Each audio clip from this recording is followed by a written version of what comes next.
The performance that you're talking about is the performance of what Nigerian minerals are doing to French education, to French healthcare, to French infrastructure. You tell me, why is it that 95% of Nigerian uranium is powering over 30% of France, while over 70% of Nigerians have no electricity? How is that okay? How is even President Bazoum proud of himself with that fact? There is no development in Niamey. I was in Niamey a few years ago when we had the AU summit. It was pitiful to see the level of underdevelopment that Niger has. There is no development in Niger. Let's make no mistake about it. Niger is the second poorest country in Africa, in the world, in fact. So how can President Bazoum be proud of himself? What development is he talking about? You're talking about developing France? There is no development in Niger.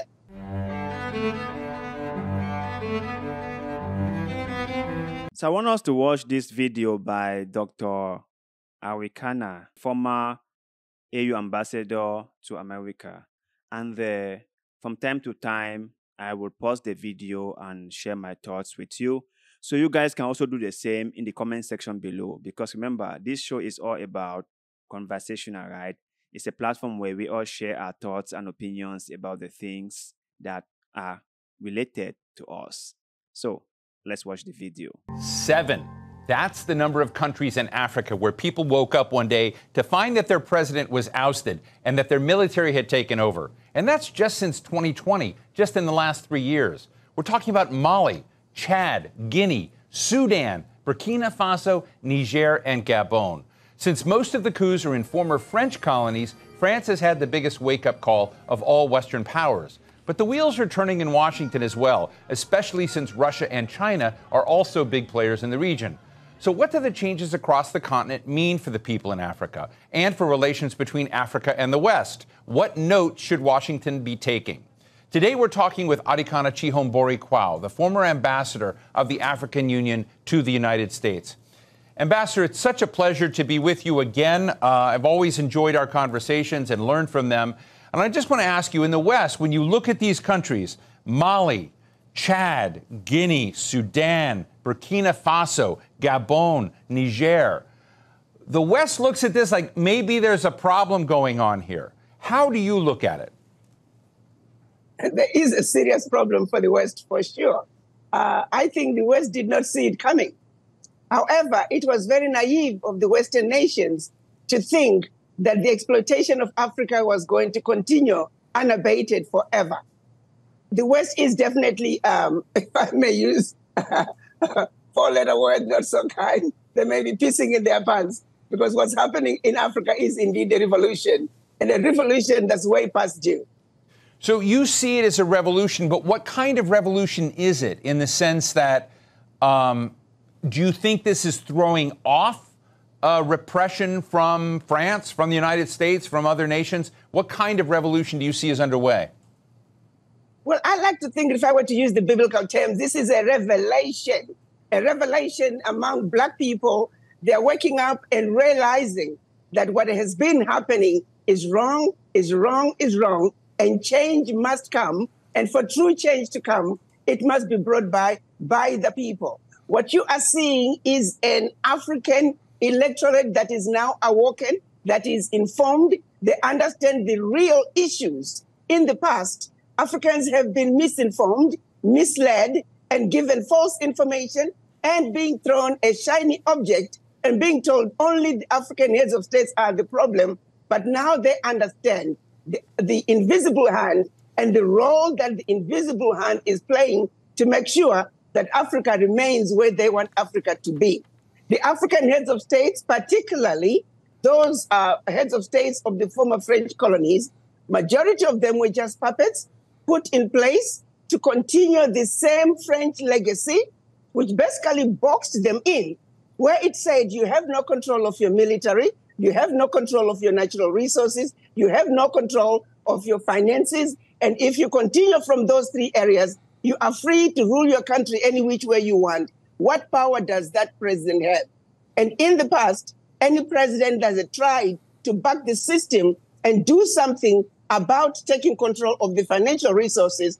And I'm talking about African countries depositing their bank reserves with France. I'm talking about African countries giving up their natural resources, no value addition, France having first right of refusal for all the natural resources discovered yet to be discovered, France companies having first right of refusal for all contracts, large, small, private, public, France having military presence in those countries, and France having the ability to invade them in the event that they feel their interests are being violated.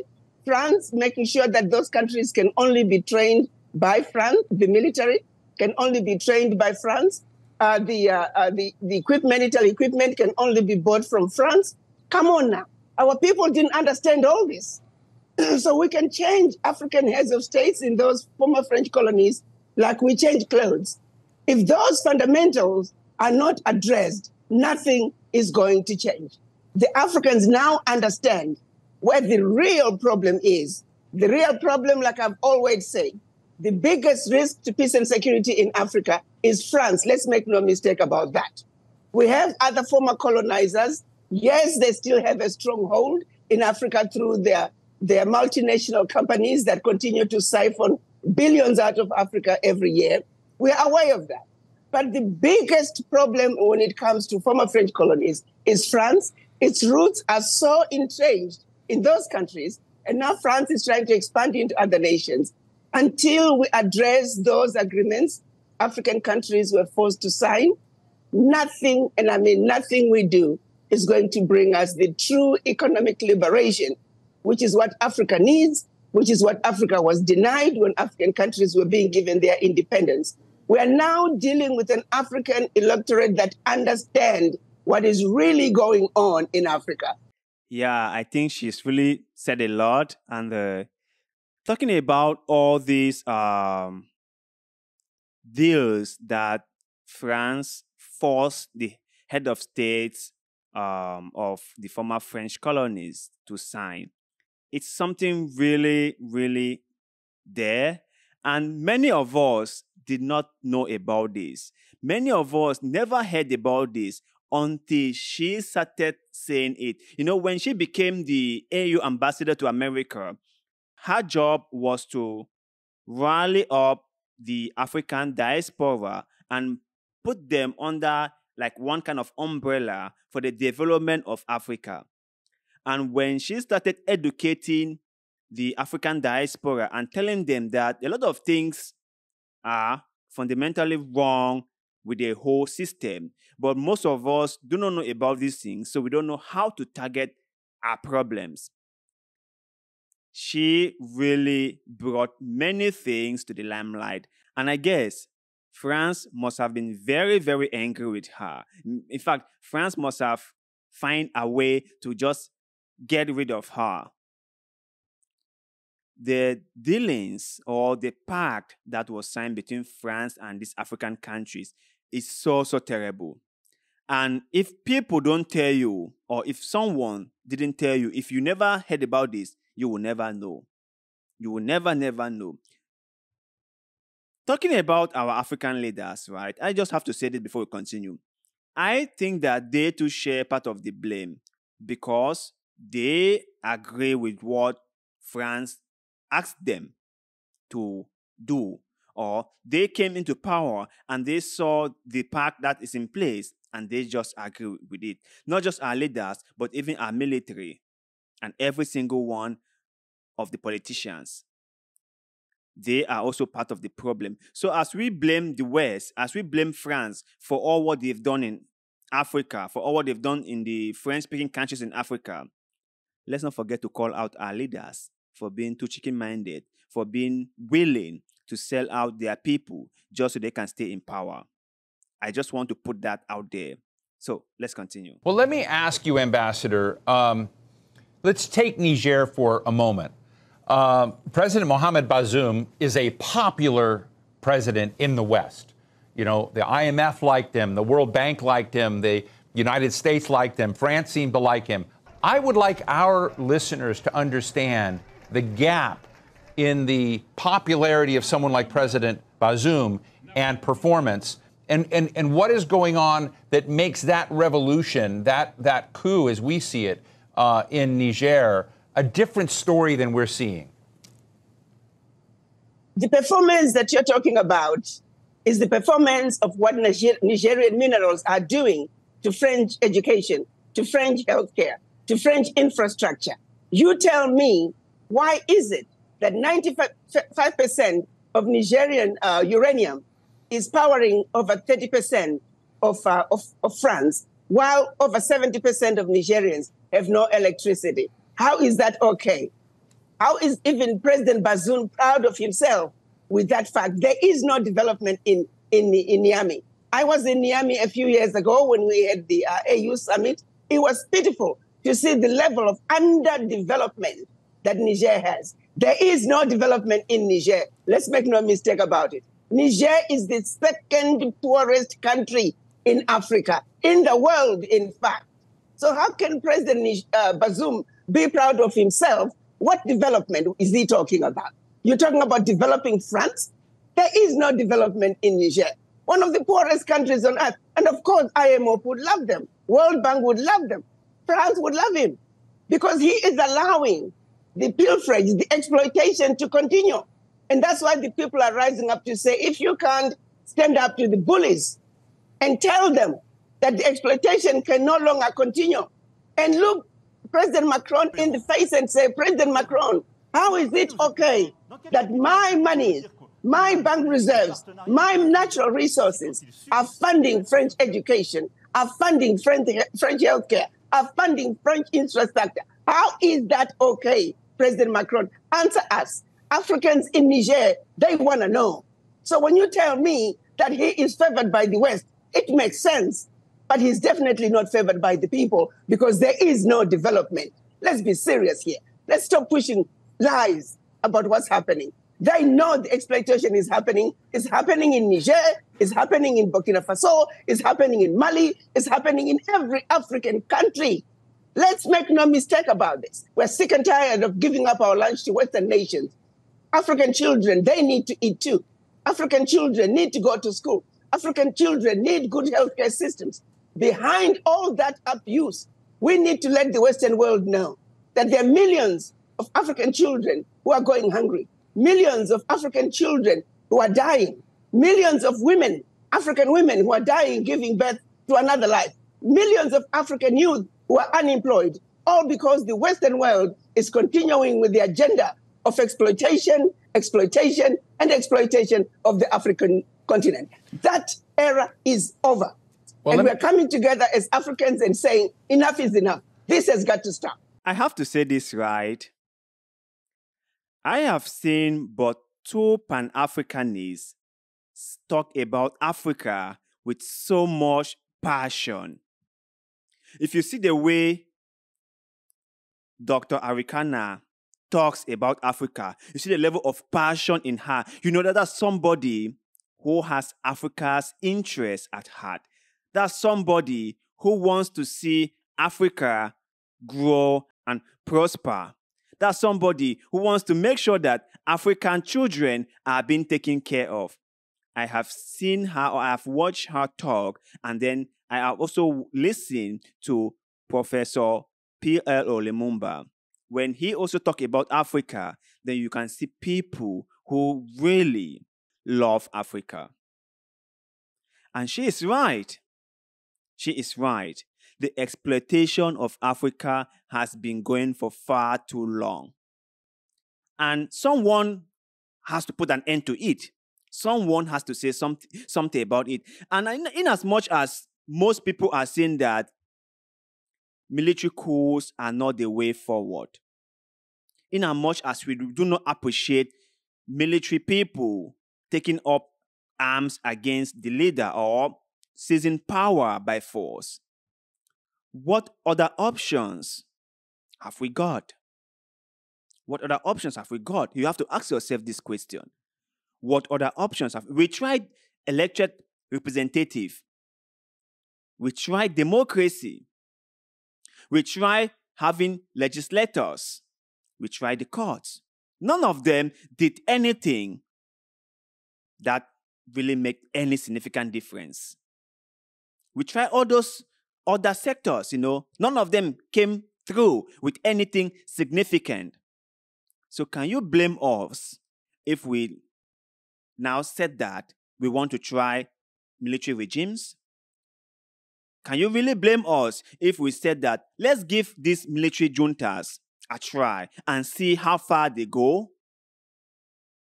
Can you really blame anybody? Because someone has got to stop France. France won't stop. I have never seen a bully stop bullying other people out of compassion or sympathy. No, instead they derive a lot of energy from bullying others. That's where they find pleasure. When they bully others, that's where they find happiness. So they will never stop from bullying others except somebody told them, stop. Someone has to put an end to France or the West exploitation of Africa. And I'm so happy that Africa is really waking up. And I'm sure, believe me, this is not just the end of coups in Africa. It will continue because Africa has got to look at the root causes of their problem. These problems cannot just be resolved cosmetically. It has to be looked upon from the root. But let's continue. From a practical viewpoint, and I just want to challenge you for a minute. I think a lot of people in France who might say, hey, we've got to do something, we have an obligation to do something, see their resources as necessary. How do you get it right? Because if you go to no resources coming into these countries, is that okay? Or what would you advise those in the international development field to begin using as their North Star in how to get this equation right so that Africa can grow on its own terms, but that it's not necessarily cut off from the rest of the world?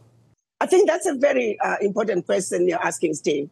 We're not asking that the Western countries we should just cut them off. No. We're saying the parasitic relationship that these Western countries have with African countries has got to come to an end. We are simply saying we do not need aid, we need trade. They must come to Africa, treat us with respect, treat us as equals. You take, for example, Niger is selling its uranium to France for 80 cents a kilo, when the rest of the Western countries are buying the same uranium at $200, 200 euros per kilo. It is amazing. Over 99% of the value of their uranium is going to France and other Western nations. Value that should be coming to Niger. That is wrong. It is thievery of the highest order. We're simply saying, come to Africa and treat Africans fairly. Trade with the Africans fairly, just like you trade with other nations. And yes, sir, we need foreign direct investment. We need our Western allies, but our Western allies must understand Africans are humans too. Their needs are just as important as the needs of those citizens of the Western nations.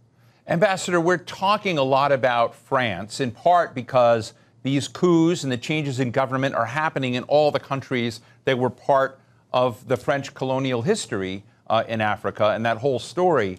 But, some of the other big players in the world may be complicit in some of this as well. And I'm interested in your thoughts on the United States and how it gets it right, on Russia, on China, all of which are major players chasing these same minerals and same assets in Africa. Are you worried that some of the patterns and habits of the past are going to just be reinvented and that exploitation continue with China, Russia, the United States, or do you see any of them doing it better than the others? I think now that they realize that they can no longer continue to exploit the African, I would advise all of them that this is again time, like I used in my last interview with you, that it's time for all of them to call for timeout if this was a basketball game. Now, I'm going to start with the United States. The United States is actually in a very interesting position when it comes to their relationship with France. France is like a wounded shark. France is like a wounded elephant. Like the going says, when you are swimming with the sharks, when one starts to bleed, you get out of the water. My advice to the United States would be France is bleeding really, really badly. France is wounded really, really badly when it comes to its relationships with Africa. So I would advise the United States to get out of the water, distance yourself from France, because you do not want the negative sentiment, really bad sentiment that the Africans have about France to bleed over to you, the United States, who I still feel that they're in a very good position to take a leading role in their relationships and trade relationships with Africa. So to the United States, I say, France is bleeding, get out of the water.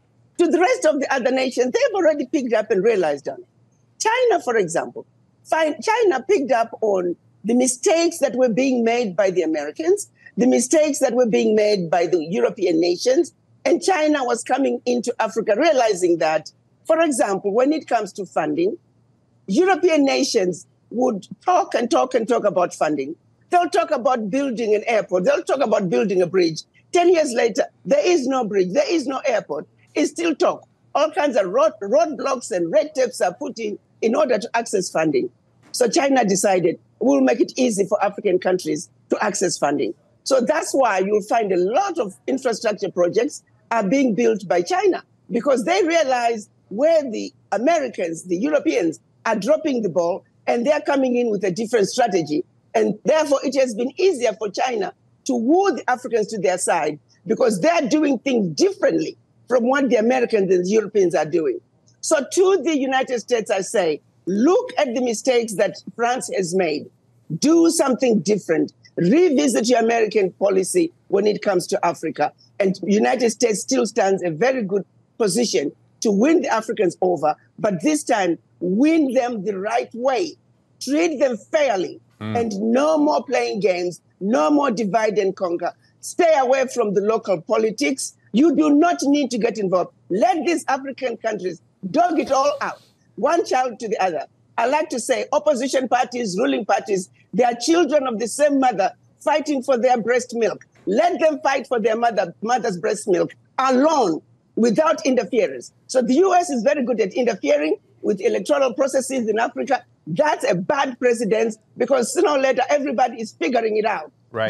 Then you become the enemy. So stop it. Stay out of local politics.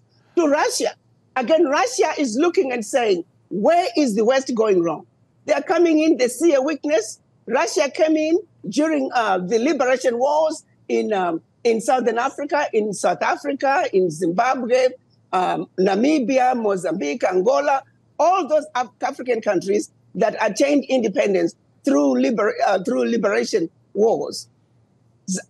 Russia and China came in and realized that the Western world were on the wrong side of the equation. So they came in to say, if we're going to go and win these people over, let's support their struggles, because truly, Russia came in to support these African nations when they really needed help. So you can't blame them. They found an opening, and they supported a cause that was just, that was right, that was needed. And therefore, you see that Russia is being accepted because of what they have done in the past, historically. So people are not going to forget the friends that came in when they were needed. Right. It's about looking at what's going on. But when it's all said and done, we're saying to the world, no more can you continue to exploit the Africans. Right. The Africans, we have gone through centuries of being stupid, of being ignorant, of being dumb, of allowing the world to just piss all over us. Well, that period is over. Africans are saying, we now know what is really going on. And if you truly want to be an African leader that's going to survive this revolution, you have to be an African leader that is anti-imperialism, an African leader that is anti-neocolonization, an African leader that's going to stand with the people in their pushback against the West, against the East, and anybody else that thinks they can come to Africa and exploit us. They can no longer walk all over us anymore. Ambassador. Yeah, I have to say this. I'm really enjoying this interview so far. And I watch like most of her interviews and the talk. I think she's very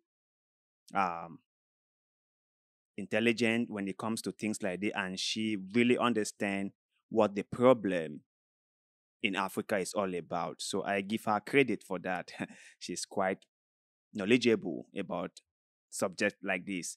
And I have to say, like, talking about China, I have said it like many times on this show, and I will keep on saying it again, because I feel like somehow some of our African brothers and sisters do not understand what is really going on. China, in terms of building things, they are excellent, right? China has done a fantastic job in building infrastructures in Africa. For that one, we have to give China the credit. No one can deny China that credit. But my only worry is we shouldn't let China have a foothold in Africa. Same like Russia. We shouldn't allow them have a foothold in Africa. Because I personally think that if we allow these foreign superpowers to have a foothold in Africa, it will be very difficult for us to kick them out. That's my only concern.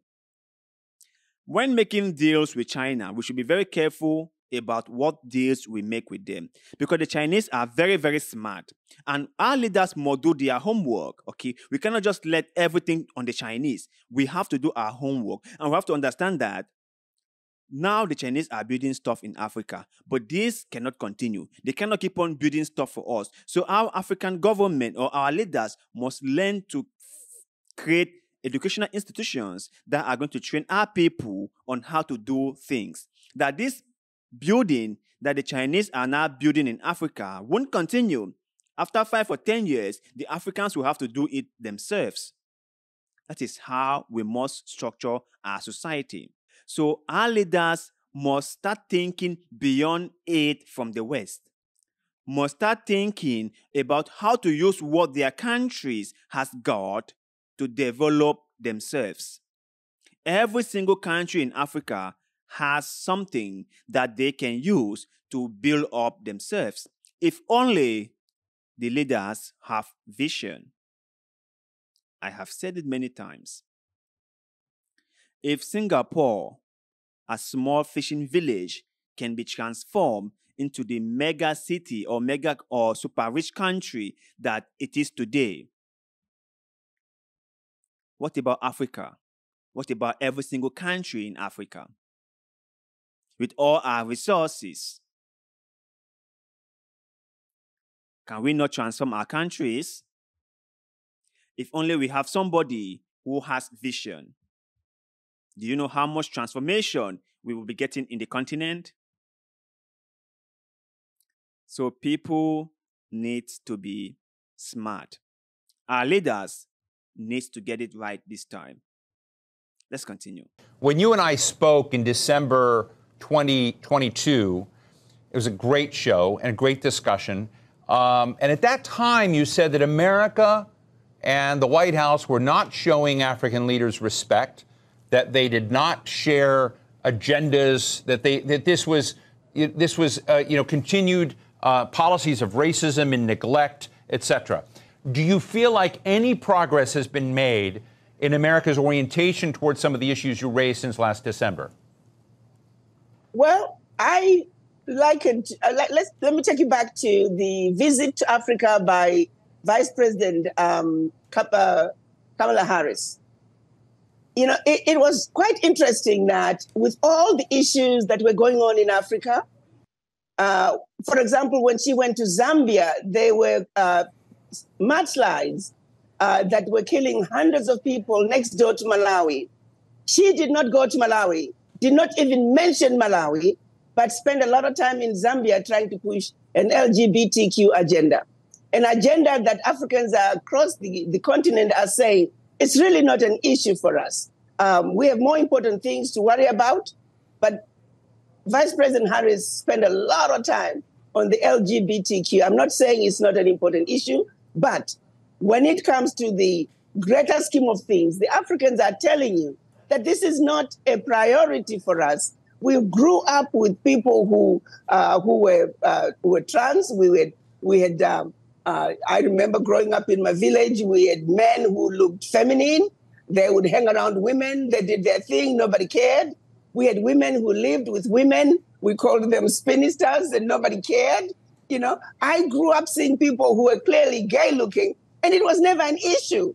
So the Africans are telling you that it's not a primary issue to us. Stay away from it. But she did not listen to them. She kept pushing that agenda, you know. So it's like, we don't care what you think. We are going to tell you what you need to do. That was disappointing. That trip from Vice President Kamala Harris was very disappointing. And I've spoken to a lot of heads of states, a lot of African citizens. They were very disappointed with her position. I think that Doctor has drawn a very fine line when it comes to this LGBTQ plus issue in Africa. And let me just say, okay, I believe in people living freely. I believe in people respecting each other. I believe in equality. I believe that us humans should respect one another. I believe that if someone is not doing anything that harm another person, that person should be let to live their lives the way they want. If someone wants to mingle with whoever they want to mingle with, as long as it's consensual and one of them is not being coerced or is not being forced into doing it, then good and fine. They can all do it. But my problem is the way the West is pushing this LGBTQ thing in Africa makes me wonder what their motive is all about. Because remember, the more they push this agenda in Africa, the more the Africans who are in these LGBTQ communities start fighting for their rights, the more the government put hard measures and laws in place. At the end of the day, nobody wins. Nobody wins. Take, for example, Uganda. Even Yoweri Museveni said it. They always knew people were different among them. They always knew that certain people felt differently. They always knew that certain people had different lifestyles. But those people did not come out and start fighting for rights and start making noise and start causing confusion. They didn't do that. So they were led to live the way they want to live. Until LGBTQ groups started popping out here and there, then the government decided to start cracking down on them. The same thing in Ghana.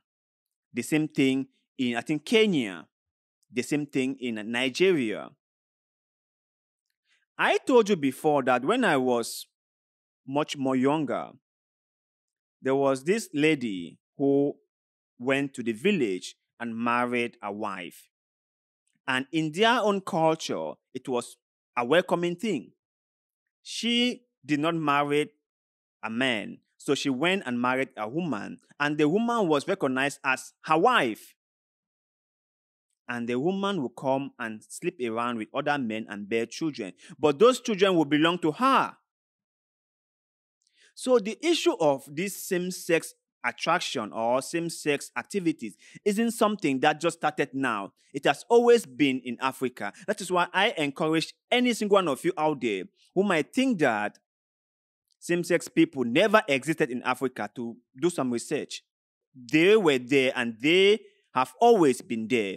The only problem right now is the agenda that the West is pushing in Africa. Is people coming out in groups start to ask for things that they know they might or they might not get. Africa has a lot of problems. And I don't think that lawmakers should be spending time debating on LGBTQ stuff right now. There are a lot of things we should talk about. That is just what I personally think. Many countries in Asia are more friendly to their LGBTQ people. And they just told them that this issue, we will not visit it. We are not going to talk about it now, but you guys can do whatever you guys want to do. But we have serious issues to talk about. And Paul Kagame of Rwanda said that Rwanda has a lot of issues to deal with at the moment, and they are not even concerned about LGBTQ activities or stuff. So just like an advice, whenever you go challenging people, be mindful that there will be reaction. Whenever you go asking for things that you clearly know it's not a welcoming thing or is something that people frown upon, be well aware that there will be backlash, and the backlash might not be what you want or might not be at your best interest. So I think that Africa has a lot of issues to deal with. Okay, so let's just focus on those issues and let's just leave the LGBTQ thing alone at least for the time being. For the time being, let's tackle poverty. Let's tackle unemployment. Let's tackle the healthcare system, the educational system. There's a long range of things we can handle at the moment, and just let LGBTQ stuff lie. But let's continue. Well, let me ask you finally, Ambassador. You've talked about the people and that these are in many cases, popular revolutions. Do these military leaders really represent the people? You know, who do you see as the real standouts that can bring a plan, that can bring a strategy, and actually make this popular revolution as you see it successful and to get traction? That's a very important question. And I would like to caution Africans as well. As we go through these coups, let's take, for example, what happened in Gabon. I had warned everybody to say, push back a little bit. Don't be quick to equate what's happening in Gabon to what's happening in Niger and Burkina Faso and Mali and Guinea. Each situation is different. The dynamics within the quote-unquote coup, which I call revolution, are different. Yes, we like to see change, but not every general means well for the people. The Gabon situation, you got some family issues there. I don't want to go there. So we have to look at it and say, of the three parties, let's dissect them, let's unbundle them. We have the president. We have the wife with the president's wife as well. We got to take a look at her with a critical eye. Then we have the general himself, who is a family member. Then we have the sister to the deposed president, who is siding with the general. Then we have, of course, the opposition party, who now feels betrayed. So there's a different dynamic in the Gabon issue that before we bundle it all up, you look at even the manner in which the general was dressed when he was being sworn in. He looked like a Frenchman, very Western. So we have to understand each situation very differently. But I would say, in my humble opinion, the sentiment coming out of Burkina Faso, out of Mali, out of Niger, that is the sentiment and the solidarity that we are looking for. Those who are clearly standing up and denouncing neocolonization, denouncing imperialism, demanding that exploitation of the continent can no longer continue. That is a common message that's coming out of those countries. I am not getting that out of Gabon, which makes me wonder, who is really behind the coup in Gabon? We need to understand that. Why is the general shying away from that sort of strong message to the people? Because that is what Africa is ready for right now. That is what the revolution that's taking place in Africa is all about. Any leader that does not stand for anti-imperialism, anti-neocolonization, anti-continued exploitation of the continent, that is a leader that the Africans are not going to support, be it a military leader or a civilian leader. Yeah, I think she summed it all together. You know, people have always wondered, what is it with the coup in Gabon? And you can see the whole smooth transition that took place in Gabon, right? And it makes you wonder if the coup in Gabon, like she said, is a family issue or is a push against the French. Because, like she said, you haven't heard the current or the interim president, that's the Bryce Ngema, said anything about the French, right? He hasn't said anything about the French. And from the look of things, he might be on the same camp with the French. It might just be, the whole coup might just be taking out one person, which was Ali Bongo, whom, in my own opinion, shouldn't be governing any country because Ali Bongo is very fragile. Physically and mentally, he is not fit to be a leader of a country. He should be resting, or better still, taking some medical care. So the coup in Gabon will make you can clearly see that this is just a family issue. And when all is said and done, business with France will just be like usual. Nothing would really change. And the interim leader said that he was going to transition into civilian government, but he did not give a deadline. And you ask yourself again, why? You can see how much pressure is being mounted on the military juntas in Niger to give a time frame for the transition. But nobody is talking about the Gabon coup. How come the coup in Niger is getting so much attention? Everyone is quick to judge. But no one is talking about the coup in Gabon. No one. My brothers and sisters, from the look of things and from the way things have unfolded since the coup till now, one can but say for sure that this coup isn't a coup of the people. That it's not a coup to push away France from Gabon. No. It's just a coup that was meant to take away one person. And remember, before you go jumping and shouting hooray to Gabon for the coup and so on and so forth, remember, the Bryce Ngema person is a member of the Bongo's family. In fact, he is a cousin of Bongo.